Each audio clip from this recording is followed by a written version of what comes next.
Bonjour les amis. Aujourd'hui, nous allons revenir sur deux notions très importantes et qui sont liées, les fractions et les proportions. Il faut donc que tu saches ce qu'elles sont, pardi. Donc que tu aies déjà vu les leçons du niveau précédent sur les fractions et sur les proportions. Tu peux les retrouver bien sûr sur le site révisé.eu ou sur notre site atout-scolaire.com.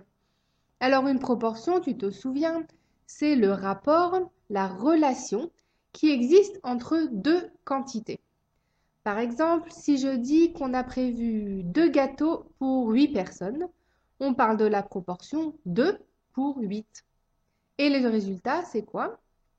Alors tu te souviens? Quelle part de gâteau aura chaque personne? Il faudra répartir les deux gâteaux en 8. Donc le résultat sera 2 divisé par 8 ou 2 sur 8. On vient donc d'écrire la proportion 2 pour 8 sous la forme de fraction 2 sur 8. D'ailleurs, dans la leçon fraction de signification, on avait bien vu que 2 divisé par 8, c'était comme 2 fois un huitième. Donc comme couper en huitième et prendre 2 parts de 1 huitième.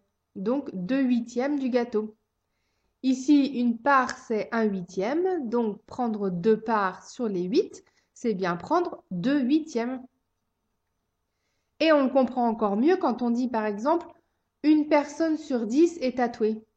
Cela veut dire que si on prend un groupe de 10 personnes, en moyenne, on en trouve une qui est tatouée. Donc c'est comme si j'avais un groupe coupé en 10 et que j'en prenais une part, une personne. Donc au final, un dixième, une personne sur les 10 personnes. Donc là aussi, l'expression une personne sur 10, je peux la représenter par la fraction 1 sur 10. D'ailleurs, on dit bien 1 sur 10 comme une personne sur 10. Voilà, donc c'est une troisième utilité des fractions. Elles représentent aussi des proportions. Si je dis dans la classe 3 personnes sur 4 sont droitières, c'est que pour chaque groupe de 4, il y a 3 droitiers.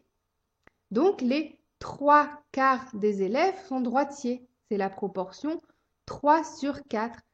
3 sur 4 sont droitiers. Bien sûr, il y a plus de 4 élèves dans la classe, donc on doit pouvoir faire des groupes de 4 où il peut y avoir 3 droitiers à chaque fois. Alors, à toi maintenant. Si l'on travaille 5 jours parmi les 7 jours de la semaine, quelle est la fraction correspondante? On travaille 5 jours sur les 7. Donc, c'est la fraction 5 sur 7. Donc, 5 septièmes. On travaille 5 septièmes des jours de la semaine. Voilà. Quand on parle d'un nombre donné à l'intérieur d'un groupe, on peut parler de la fraction du petit groupe sur le grand groupe. Par exemple ici, quelle proportion de bonshommes sont bleus? On peut compter 5 bonshommes bleus parmi les 8 bonshommes. Donc 5 sur 8 des bonshommes sont bleus. 5 huitièmes des bonshommes sont bleus. Alors mémorise bien cette image, comme d'habitude en fermant les yeux et en vérifiant que l'image reste bien claire dans ta tête.